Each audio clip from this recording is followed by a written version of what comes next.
Wow. Hello, everyone, and welcome to the Rebirth Summit 2025 Stories of Unyielding Courage.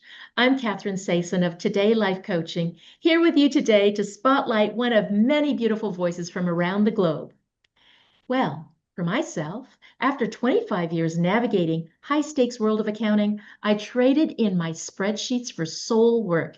And now I can help people design lives they actually love that fit their spirit.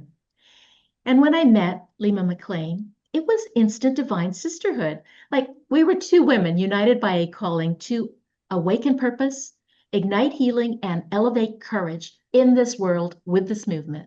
So I was honored to be selected as an interviewer for this international summit that's going to feature over 100 inspiring stories of transformation and rebirth. It is my joy and honor to host today's conversations with the radiant Lydia Kleshnik, also known as Lady Apona. Lidia is a high-performance wellness coach who helps overworked CEOs and high performers master their inner power to end chronic stress and burnout, prevent chronic illness, and create a limitless life full of energy, time, health, and wealth. Well, as a Renaissance woman and founder of Apona Healing, Lydia loves her roles as a high performance coach, chronic stress and chronic health specialist, thought leader, and horse advocate. Lydia brings together her 30 years of expertise, knowledge, wisdom into four pathways for every stage of personal development so that you can reclaim your sovereignty and live a centered, connected, conscious life. Lydia is a proud recipient of the Raynath Media Lifetime Achievement Award for 2025, Global Superminds Award, Global Women Leaders Award, and she's featured in the who's who of the industries, as well as in the Zero Limits movie with Dr. Joe Vitale. Lydia has turned her life experiences, pain and pleasure, into a powerful mission to help others. Her story of rebirth will surely move you, inspire you, and empower you. So take a breath, settle in, and be prepared for transformation. It's rebirth time. Wow, Lydia, I just know that your rebirth story is one of a process of transformation, not an overnight happening. So I'm going to ask you some questions, and I'd love for you to share about the different phases of your journey, the before phase, the turning point, that internal processing of transformation and healing, and now your after phase, who you are today. Now, I'm really curious, so let's start at the beginning. Tell us, what was your life like before your transformation? Please help us feel where you were emotionally, mentally, and spiritually. I'm just turning off that there. Well, thank you for that. And it's an honor and pleasure to be featured at this phenomenal summit that is in perfect timing with this incredible global paradigm shift in human consciousness and growth. And my journey began literally at birth. And I was born with deformed internal organs that were very difficult to treat and diagnose. And I ended up not only healing my condition, so your condition is what you're diagnosed with or what happens to you, but also my constitution, what I was born with. So for my rebirth, I had to go into very deep healing because I was born with these chronic health conditions, and in order to live the life that I truly wanted, I had to dig deeper than just something on the surface. So in my journey, I had a lot of chronic pain, and it was very difficult for both doctors and my family to really understand what to do because when you don't have a proper diagnosis, it's hard to create a treatment protocol. And especially 60 years ago, I just turned 60 recently and have a totally rebirthed life since those days. But looking back, I could understand the challenge of those who were trying to help, but just didn't know how. So where did that leave me? Well, I had to go within, and I had to go deep within myself and access my inner power and my connection to source, to spirit, to help me navigate a new pathway that had never been traveled before.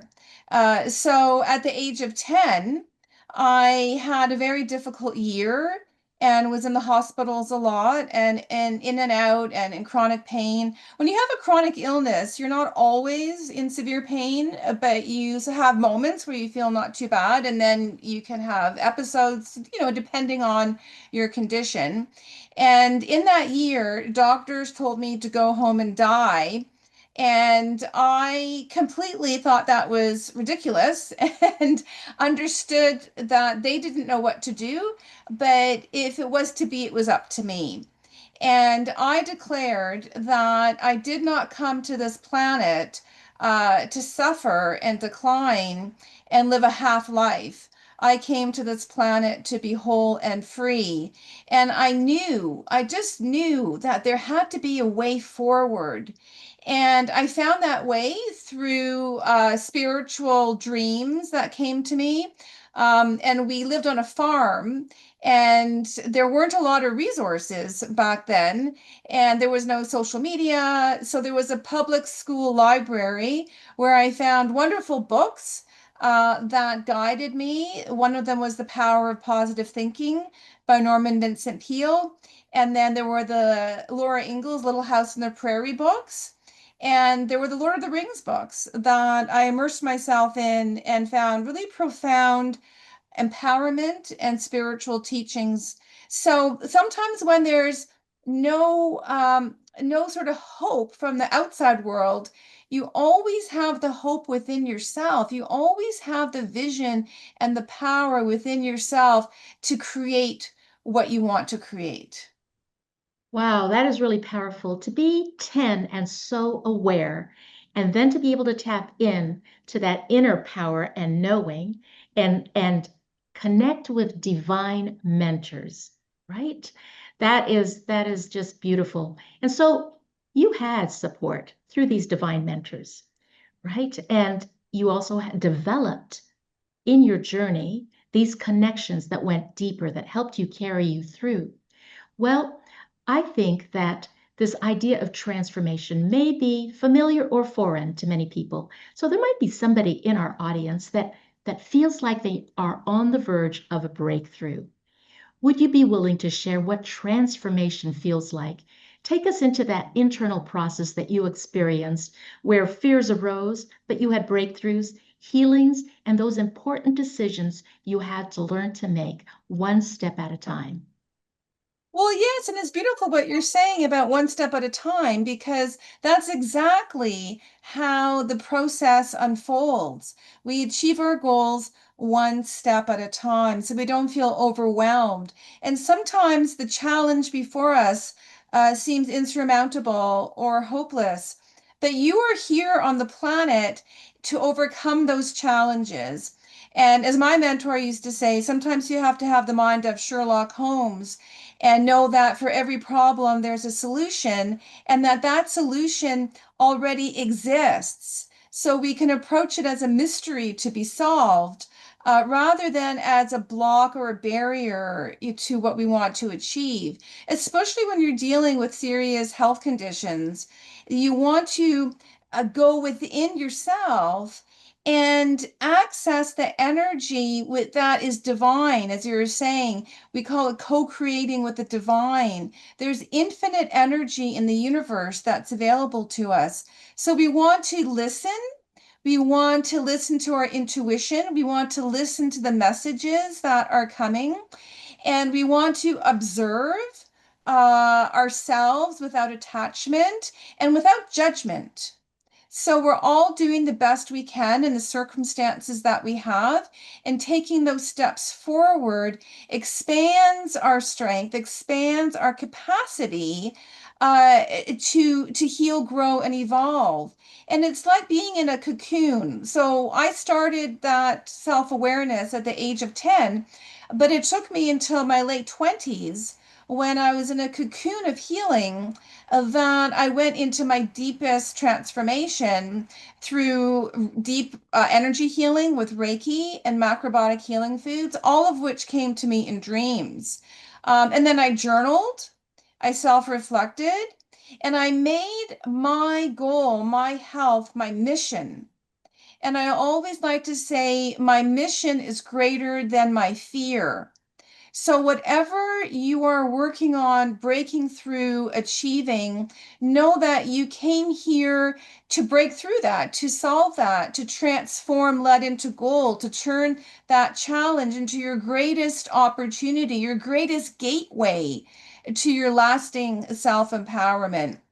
And as you're going through, sometimes you may feel like you're stuck in a swamp, but you just have to get through the swamp.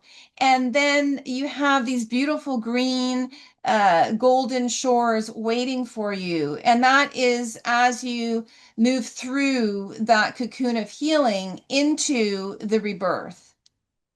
Beautiful. Whoa, you had so many gold nuggets. What I heard was you had this elevated awareness, and it is uncommon, the perspective that you had that you are not a victim. I think most people would have said, fix me, fix me. But you went within and you found you could be the master or mistress, sovereign of your own life. That is uncommon. How does one make that paradigm shift to understanding that this power in them that's breathing them, that's greater than any condition, is there for them to access? Help us there. Well, as we were saying, we want to connect with the essence of our being, with the core energy, the frequency that animates all of our life.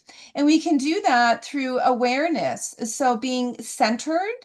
So find methods and ways to be centered in that core energy and then connected to your essence and power, and then conscious of your beliefs, your values, your choices, conscious of what am I creating? And in the knowing that I am a powerful spiritual being and I can create anything that I want with commitment and support. So we weren't meant to do it all alone. And even if we don't have material world support, we always have the spiritual support. So it's what I call being centered, connected, and conscious, the three fundamental pillars of any growth, healing, transformation, and rebirth. What a beautiful trifecta: centered, connected, and conscious. And now you're using that in your business, your mission. You say you are mission driven. And then there was this greater work that you were doing with us today. Tell us more about that. Well, what we're doing is expanding consciousness, right? So we want to go forward and achieve our individual goals, which are part of a larger mission. And you might not know what your big mission is, and your mission may be to heal yourself, right? And I always say my greatest accomplishment in my entire life was healing myself. Because from that foundation of deep exploration, of taking the time to reflect, of being honest with yourself, of having dialogue with yourself through journaling or through coaching, or through listening, then you get to know your unique essence and way of living. And then you're empowered to make decisions that are best for you. Other people may support you or they may not, but it becomes inconsequential because you become the Buddha in the middle of any burning inferno, and you no longer fear the uncertainty of life because you're confident in your knowing that you can turn any crisis or situation into success, and you can activate your own potential and others' potential to turn lead into gold. So this is what I do in my professional work since my days of deep healing from age of 10 to age of 30. I started Apona Healing with these four pathways to help you heal, grow, and evolve. and truly reclaim your sovereignty as the conscious leader of your life. And then you share who you are as a conscious leader of the world. Beautiful. You're an integrated whole person who is bringing your experience to help others through these various manners of business and activities in your community. And you're inviting people to come and be healed and to learn how to heal themselves. So, in closing, I know that somebody is listening. They were maybe where you used to be. Maybe they have the same level of awareness, or maybe they just need a quick start. They are looking for a message from you. Is there something, one thing you can share with them, especially for the person who still feels stuck or in pain? Know that you can turn that pain, that challenge, into your greatest opportunity for growth.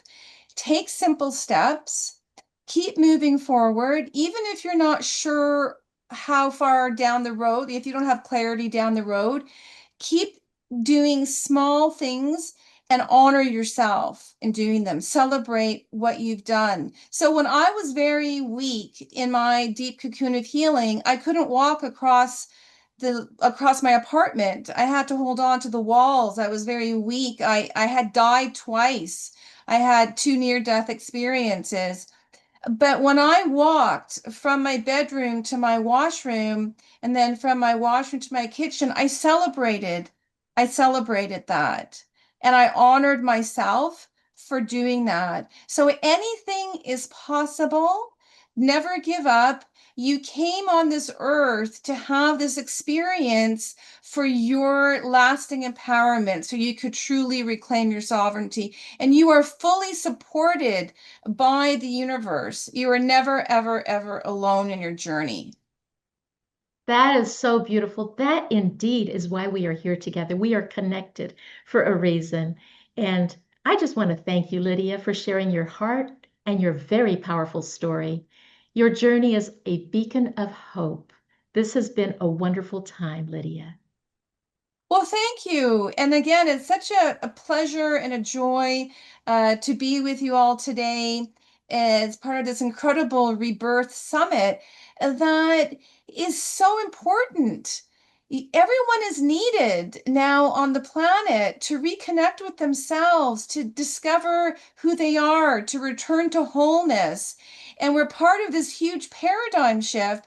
And collectively, we're rising, we're raising the frequency of humanity so that we can all live in our birthright of reclaiming our sovereignty of health, happiness, peace, and abundance. Absolutely. I will join you with that.